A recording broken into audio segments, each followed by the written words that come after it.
My boss didn't say my name for 5 years, not once. Not in meetings, not in emails, not even in the hallway where our shoulders nearly brushed. I was hey or you, or if he was feeling generous, the analyst. And you might think I'm exaggerating, but I promise I'm not. 5 years of being invisible. 5 years of biting my tongue while he praised people who had literally stolen slides I'd written the night before. I want to get this off my chest, because what happened at the end shocked even me. And if you stick around, you'll see how silence can turn into the loudest revenge you've ever imagined. The truth is, I wasn't some golden child when I joined the firm. I didn't come from Ivy League schools, didn't have a family name that opened doors. I was the first in my family to even work in an office. My dad worked double shifts at a factory until his back gave out. My mom cleaned houses. College for me meant loans stacked so high I still woke up sweating from the debt notices. So when I landed a job as a junior analyst at one of the biggest firms in the city, I promised myself I would never waste it. I came in early, stayed late, picked up every stray assignment no one else wanted. Busy work, they called it. For me, it was training. I learned the systems inside and out, from procurement quirks to how the reporting databases actually functioned under the hood. While others polished their LinkedIn headlines, I was memorizing which code triggered which error message and which backend process could be skipped without breaking compliance. But my boss, let's call him Greg, didn't notice. Or maybe he noticed and just didn't care. He had his favorites, loud guys with slick suits who could fill a room with buzzwords. They got the attention, the projects, the promotions. I got silence. The first Christmas party invitation came and went. My inbox stayed empty. I told myself it was a mistake. Maybe they had the wrong email. The second year, I knew better. Invitations went out. People whispered about open bars and bonus checks. I was on call, running late-night reconciliations no one else wanted to touch. That should have been the moment I broke. But instead, I started building something. It began with a simple script to clean up duplicate entries in our reporting system. No one asked me to write it. I just hated wasting 2 hours every Friday fixing the same problem. One script became 5. 5 became a toolkit. Quietly, without telling anyone, I created a set of automations that shaved entire days off our reporting cycles. I didn't present it, didn't brag. I just used it. The numbers came in cleaner, faster. My boss didn't even ask why. He just nodded once and said, "About time." At home, I was barely keeping things together. Rent chewed through my paycheck, my mom's medical bills, not covered by insurance, stacked like bricks on my desk. I ate ramen, skipped weekends out, wore the same 3 shirts to the office until the cuffs frayed. Nobody saw that part. Nobody cared. But I cared. Because every night after I shut down my work laptop, I opened my personal one, and I rebuilt those scripts. Smarter, cleaner, scalable. What started as survival became a project I couldn't let go of. I didn't know it then, but those late nights would change everything. I remember one moment vividly. Year 3. My boss gave a presentation to senior leadership. Half the deck was screenshots from my dashboards. He clicked through them, calling them basic hygiene improvements. He didn't look at me once. My colleagues clapped politely, and I sat there, my hands under the table, nails cutting into my palms. That was the night I swore to myself I wouldn't ask for recognition anymore. I would build something so undeniable that when it finally came into the light, nobody could pretend they hadn't seen me. And here's the part that matters. I didn't confront him, didn't quit in anger. I played invisible. While they ignored me, I was quietly laying foundations. By year 5, I had something real. A working product that companies outside my firm would have paid to use. I had filed for an LLC. I had a pilot client. And yet inside the office, I was still the guy without a name. That's when the email came. Not about work, not about my project. An invitation, for the first time. Greg would like to personally invite you to the company Christmas party. I stared at it so long the screen dimmed. 5 years of silence, and suddenly my name was spelled out in bold letters. I didn't know it yet, but that party would be the stage where everything turned, where 5 years of being invisible would explode into the kind of revenge people whisper about in elevators for years. If part one felt like being invisible, part two was when the silence hardened into something worse, being used. See, Greg wasn't just an inattentive boss. He was a performer. Meetings with him were theater, and the stage lights were always angled toward whoever looked shiny enough that week. He had this uncanny ability to make simple problems sound like strategic masterstrokes, and he loved employees who mirrored that style. Didn't matter if they actually delivered results. As long as you spoke in buzzwords and looked confident, Greg would lean in, nod, and repeat your point louder like it was his idea. That's how it went for 5 years.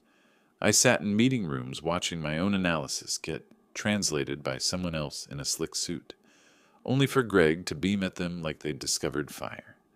Meanwhile, I was the one behind the scenes, making sure the fire alarms didn't go off. It wasn't just me. Greg ran the team like a pyramid. At the top, his 2 stars, guys who played golf with him on weekends, always laughing a little too loud at his jokes. Beneath them, a rotation of disposable analysts who did the grunt work. I trained 3 of those replacements. Each time someone burned out or quit, Greg tossed me the task. Show the new guy how we do things. No credit, no raise, no promotion. Just more weight on my back. By year 2, I knew our systems better than anyone. Procurement quirks? I knew which vendor contracts were missing clauses. Finance? I could reconcile a quarter's worth of expenses faster than their own controllers. Legal? I learned which compliance checks were real and which were just paper shields. HR? I knew exactly how much lip service they gave when someone flagged a toxic manager.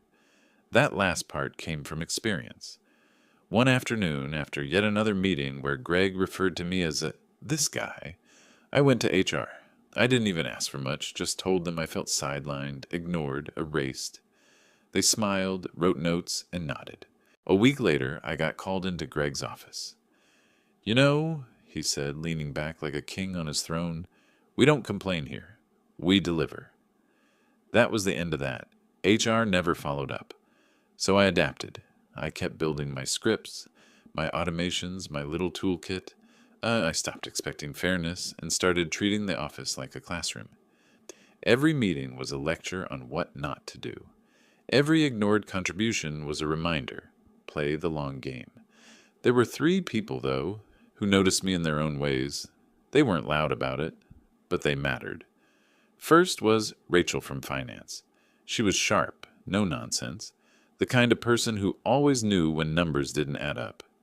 She caught on that my dashboards were saving her team weeks of manual work. "Don't tell anyone I said this," she whispered once in the cafeteria, "but you're the only reason our books close on time." Second was Eli, a senior engineer. He didn't trust anyone by default. But one day he saw me debugging a data pipeline at 10 p.m. "Didn't think analysts knew SQL that deep," he muttered. A week later, he sent me a coffee with no note. That was his version of respect. And third was Nina from HR. Yes, the same HR department that shrugged me off. But Nina was different. She didn't promise fixes, but she listened. When I vented one evening over bad vending machine coffee, she said quietly, "You're not crazy. He's freezing you out. Just don't let him bury you."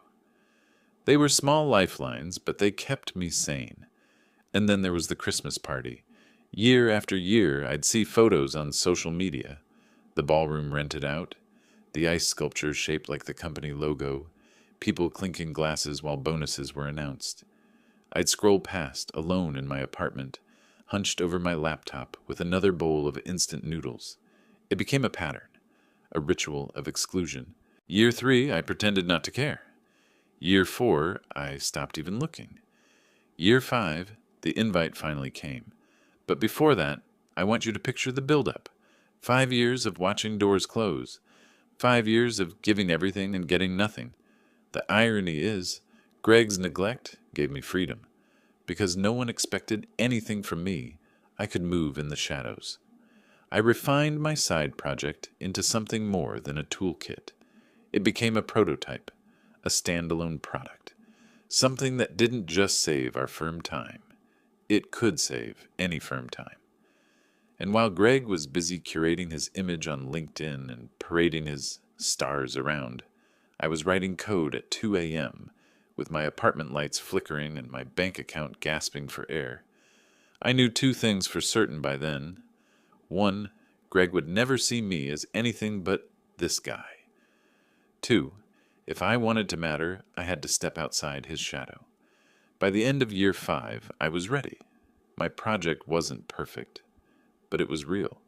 Real enough that someone outside the company was willing to pay for it. And that's when the real line got crossed. Because Greg didn't just ignore me anymore.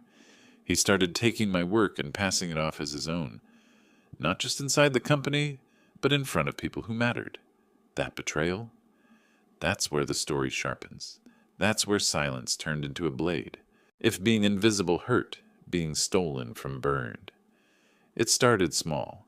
A chart I made would show up in Greg's deck with no mention of me. A formula I'd refined over weeks appeared in a presentation to leadership, casually described as our team's improvement. I'd sit there, hands clasped so tight they turned white, listening to applause land on the wrong shoulders. But then came the moment I'll never forget.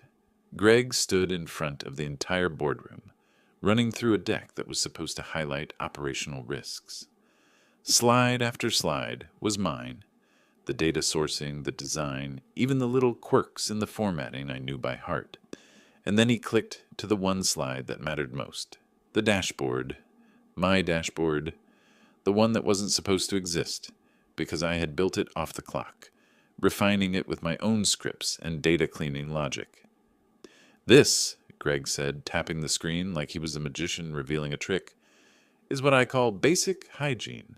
Nothing revolutionary, just keeping the trains running. The CFO nodded. The COO made a note. People around the table murmured in approval. And me? I sat 3 chairs away, invisible again, my work demoted to background noise. That night, I walked home through freezing rain without an umbrella. My shoes squelched with every step, but I barely noticed. All I could hear in my head was his voice. Basic hygiene. As if the thing I'd poured months into was no more impressive than washing your hands. That was the night I made my decision.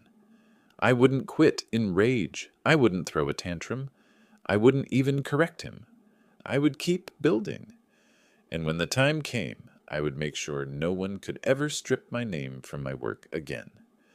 So I doubled down. At the office, I played the role they expected. Quiet, dependable. The guy who never complained. At home, I became someone else entirely. My apartment transformed into a second office. Notebooks stacked with system maps, sticky notes crawling across the wall, a laptop running late into the night as I rewrote my code from scratch. The toolkit became a platform. The platform became a prototype. I learned just enough about UI design to make it sleek, just enough about databases to make it scale, just enough about compliance to make it bulletproof. I wasn't just fixing internal problems anymore. I was solving industry-wide ones. I'll never forget the first time someone outside the company used my product. It wasn't glamorous, just a small vendor we partnered with, frustrated with how slow our reporting cycles were. I offered carefully, I have something that might help. They tested it. A week later, they emailed me. This is saving us hours. Can we keep using it? They didn't know I was running it off a laptop in my 1-bedroom apartment. They didn't know I was terrified every time I pushed an update. All they knew was that it worked.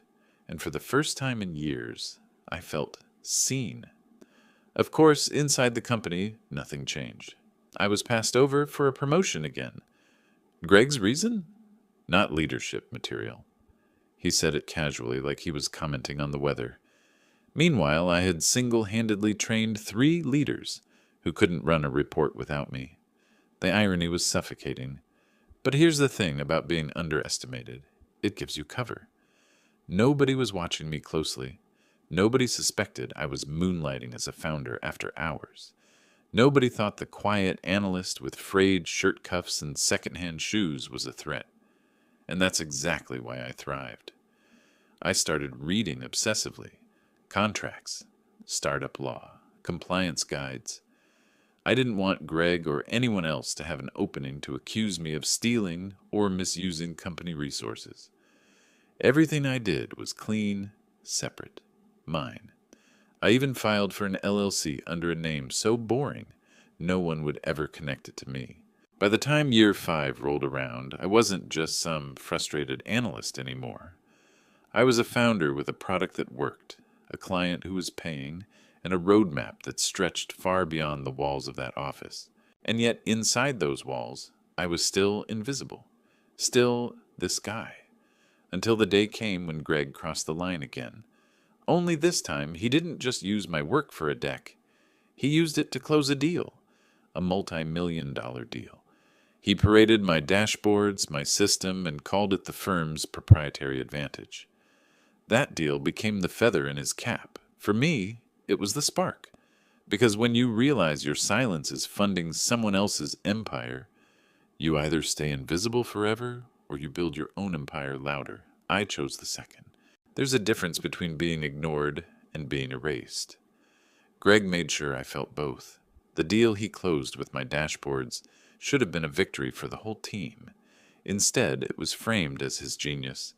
He strutted around the office like he'd personally written the code, casually dropping lines like, "That reporting framework we built really impressed them. We." Not once did my name cross his lips. I kept quiet, but the silence inside me was no longer resignation. It was fuel. A week later, Rachel from finance slipped me a copy of an internal email chain. "You didn't get this from me," she whispered. The thread spelled it out. The dashboards I'd built had prevented a 7-figure loss in reconciliations. 7 figures. And yet the official credit went to Greg for oversight of operational controls. I read it 3 times, my jaw locked so tight it hurt. Oversight. That word felt like a knife. I thought about going to HR again, but what was the point? They'd already made it clear. Greg was untouchable. Complaints didn't stick to him. They slid off like oil on glass. So instead, I did something different. I vested. My stock options had finally matured after 5 long years. I'd been waiting for this moment, silently, patiently, counting the days. And when the last tranche hit my account, I knew I had leverage. I didn't storm out. I didn't make a scene. I walked into Greg's office, placed my resignation letter neatly on his desk, and said, "Thank you for the opportunity." He looked at me like I'd just told him his coffee order was wrong. "You sure about this?" he asked, voice dripping with fake concern. "This is a tough market. You won't find stability out there." I smiled for the first time in years. I'm not looking for stability. I left the building that day with nothing but a box of personal items and a flash drive full of my work. Not company data, not stolen property, just the clean, rewritten version I had built on my own time.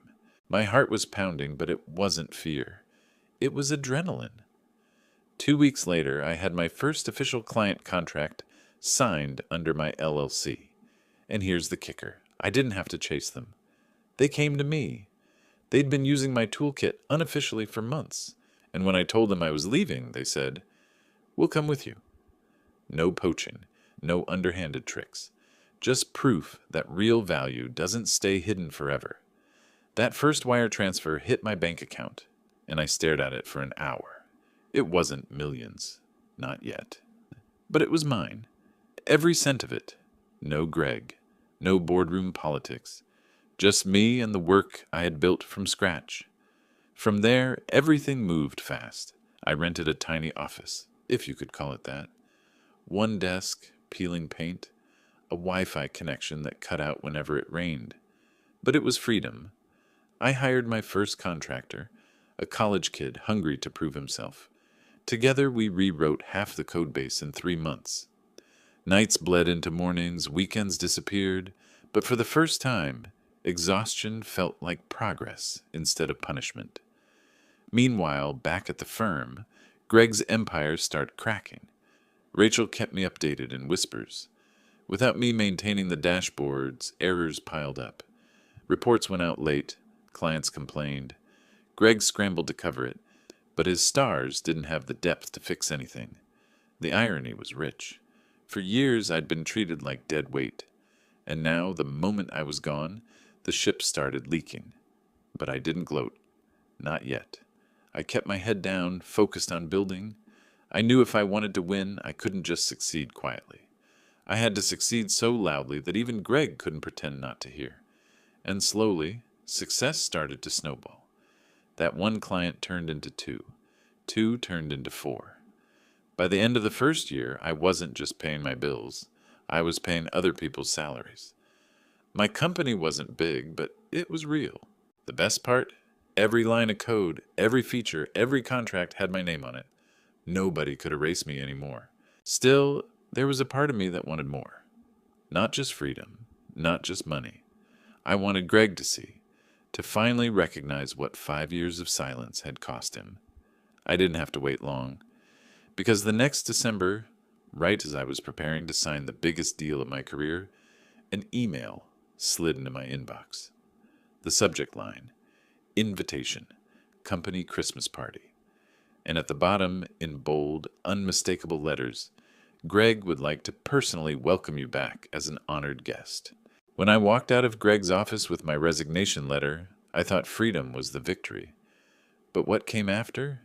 That was the real story. The first months on my own were brutal. I worked 16-hour days, sleeping on a futon next to my desk in that peeling, leaky office. My fridge was a mini cooler stacked with energy drinks and takeout cartons, but I didn't care.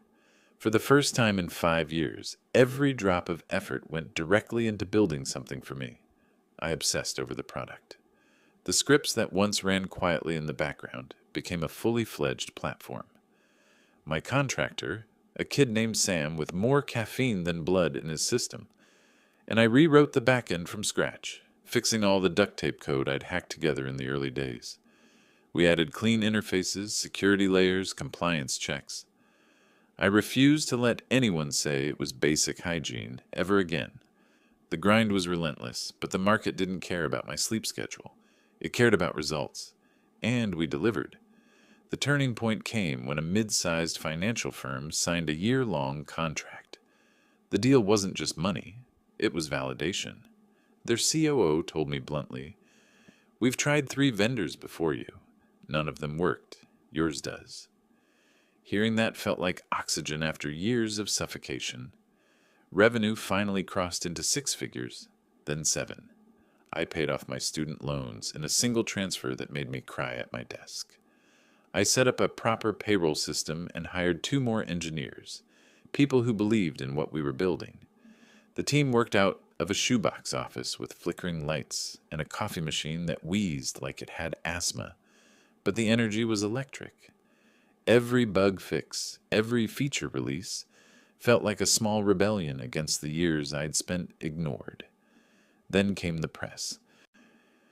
A trade magazine wrote a feature on us.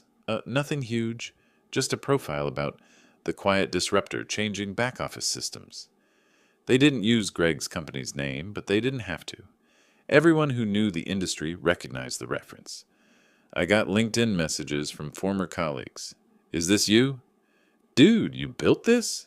Some were congratulatory, some were envious, and some, I knew, were already whispering back to Greg. The irony was too rich. For years he'd paraded me as invisible. Now my name was being published while his firm was scrambling to keep reports accurate without me. Meanwhile, the numbers inside my company were climbing. By the end of the second year, contracts worth millions were on the table. Real money, the kind of money Greg had once told me I'd never touch, without leadership potential. At home, my life transformed. I moved out of the crumbling apartment into a place with windows that didn't rattle in the wind. I bought my mom the medical equipment she'd needed for years. I paid off my dad's old debts. For the first time, my family looked at me not as the overworked kid behind a laptop, but as someone who had carved out a life none of us thought possible. But success doesn't happen in silence. The more we grew, the more attention we drew. Competitors tried to copy us, slapping together rushed versions of our tools. They failed. Our system wasn't just code. It was years of pain, frustration, and invisible labor, distilled into something clean and bulletproof. You can't replicate that with a few interns and a budget. By year 3, I had an office big enough to host an all-hands meeting. 20 people sat around the table, waiting for me to speak. And in that moment, I realized I had become the boss. The difference? I knew exactly what kind of boss I would never be. I learned everyone's names. I listened when they spoke. I made damn sure nobody here ever felt like this guy. And then, right when I thought the past was finally behind me, it came crawling back. A reporter covering our growth mentioned, almost as a throwaway line, "Sources tell us the founder previously worked at Greg's company, where his contributions went unrecognized." The article went viral in our niche. Old colleagues started DMing me. Rachel from finance sent me a single line, "He's furious." I didn't respond. I didn't need to. My silence had been loud enough. And then December rolled around. The same month we signed our biggest client yet, a contract that pushed revenue into the millions. I got that email, the Christmas party invitation. Greg wasn't just inviting me as a guest this time. He had slotted me into the agenda. Fireside chat with my name, one of our alumni success stories. I laughed out loud in my office, the kind of laugh that comes from years of bitterness, finally cracking into disbelief. For 5 years, I was invisible. Now, I was supposed to be the poster child for Greg's leadership pipeline. I stared at the email, my team buzzing around me, our new contract ink still drying, and I knew this was the moment. This wasn't just about showing up. It was about ending the story the way it deserved to end. The Christmas party invitation sat in my inbox like a trap. For 5 years, I had been invisible. For 5 years, Greg couldn't even say my name. Now, suddenly, I was an honored guest, slotted neatly into the program like a trophy. The agenda even listed a fireside chat with me, except they spelled my name wrong. Twice. It was almost poetic. At first, I wanted to delete it, just laugh and move on with my life. After all, I had a company to run, employees to take care of, clients counting on me. Why waste energy on the past? But the more I thought about it, the more it burned. Greg wasn't inviting me because he respected me. He was inviting me because he wanted to borrow my success, to parade me in front of his board, his executives, his precious stars, advise, and say, "Look what our alumni can do." He wanted reflected glory without having lifted a finger. And for the first time in my life, I had the power to say no, or something better. So I called my lawyer. We spent hours reviewing every line of my contracts, every NDA, every clause that Greg might try to twist. I wasn't going to give him a single inch of leverage. Then I called our lead investor, who had been quietly nudging me toward a strategic exit.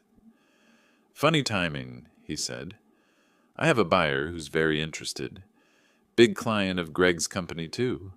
If we close before the end of the quarter, integration starts immediately. That would complicate things for him."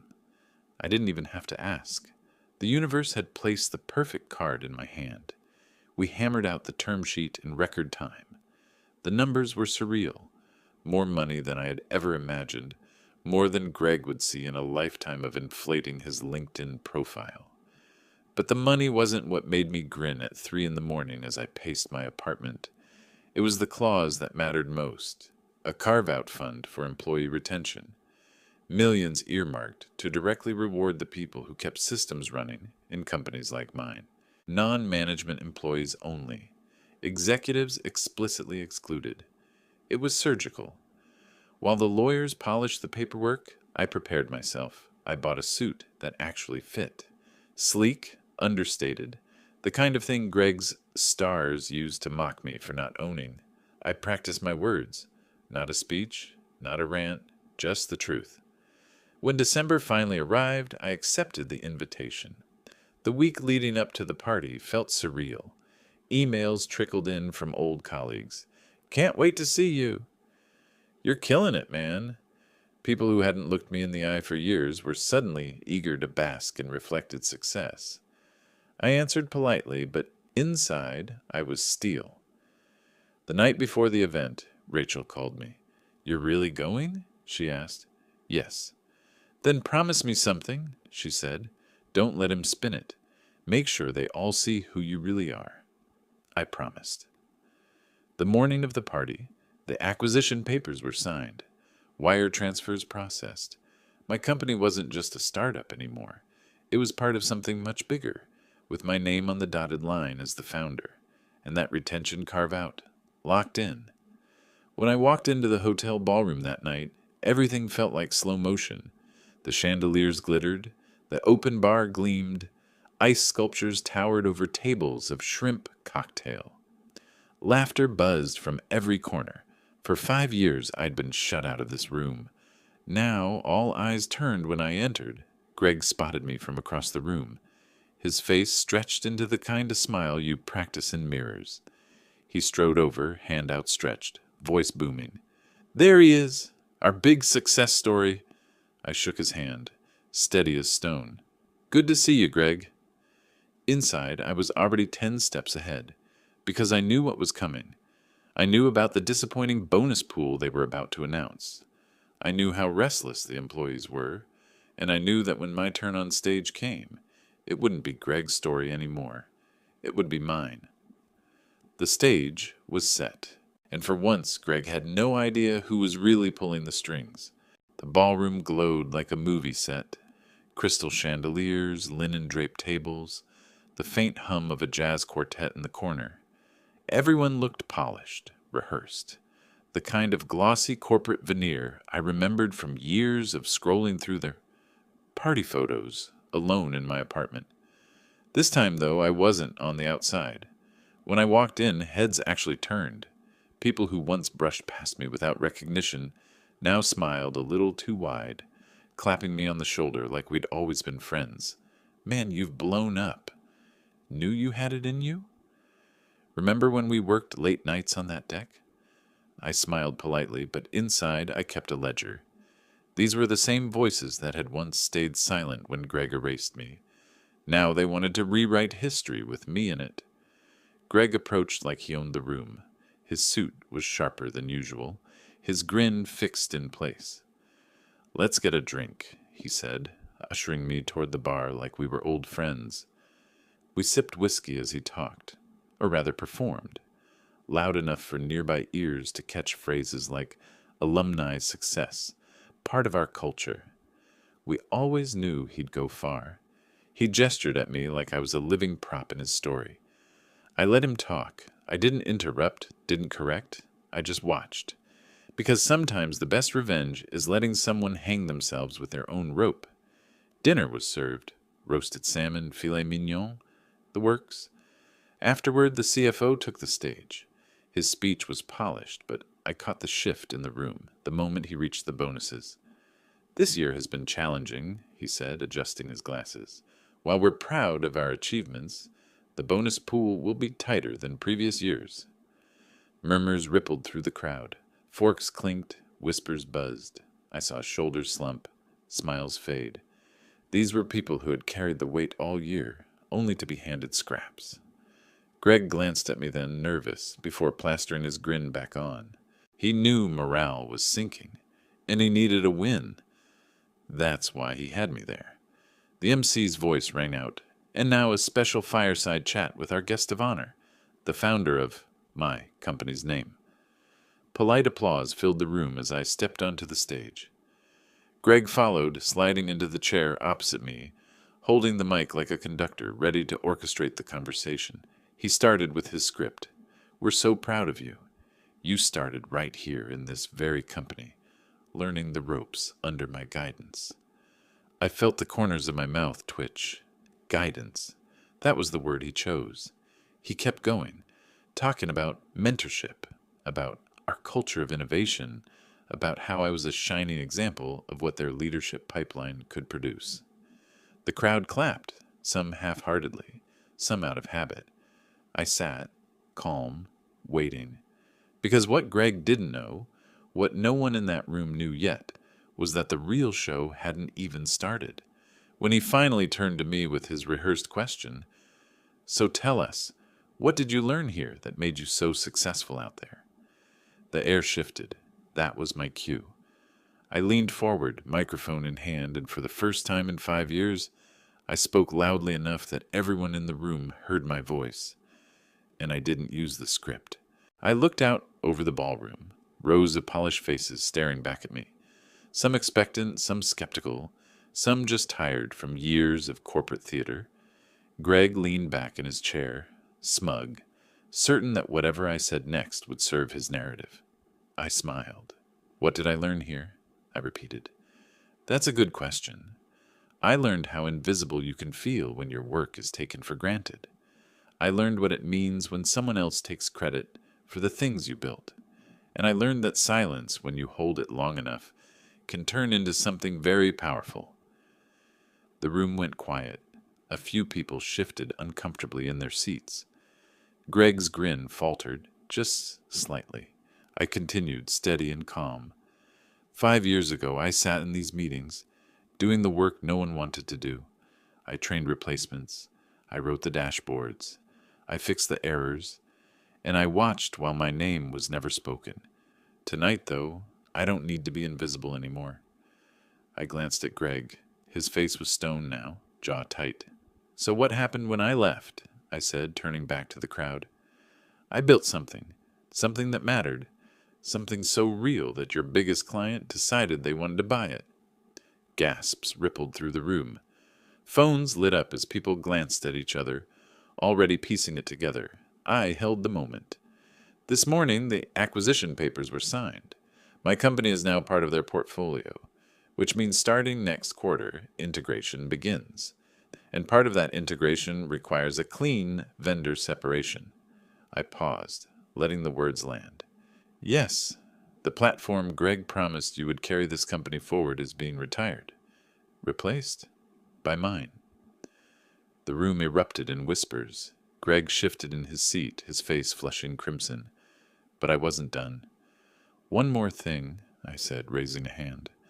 "As part of the acquisition, I negotiated a retention carve-out, millions of dollars.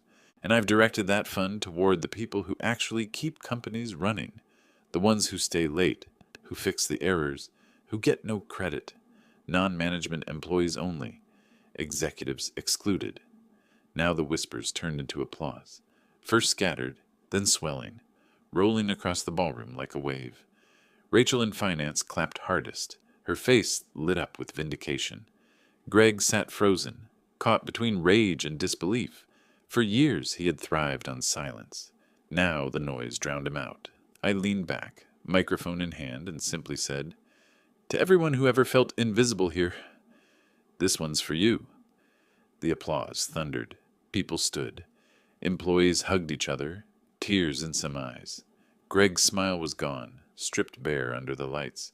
He looked small, smaller than I'd ever seen him. I handed the mic back to the MC, stood, and walked off the stage. My work there was finished. I didn't stay for dessert, didn't need to.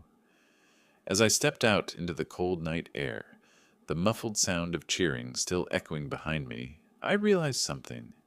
Revenge isn't always about shouting or fighting or burning bridges. Sometimes it's about patience, about building something so undeniable that when you finally choose to speak, your voice drowns out years of silence. And that night, for the first time, everyone heard my name.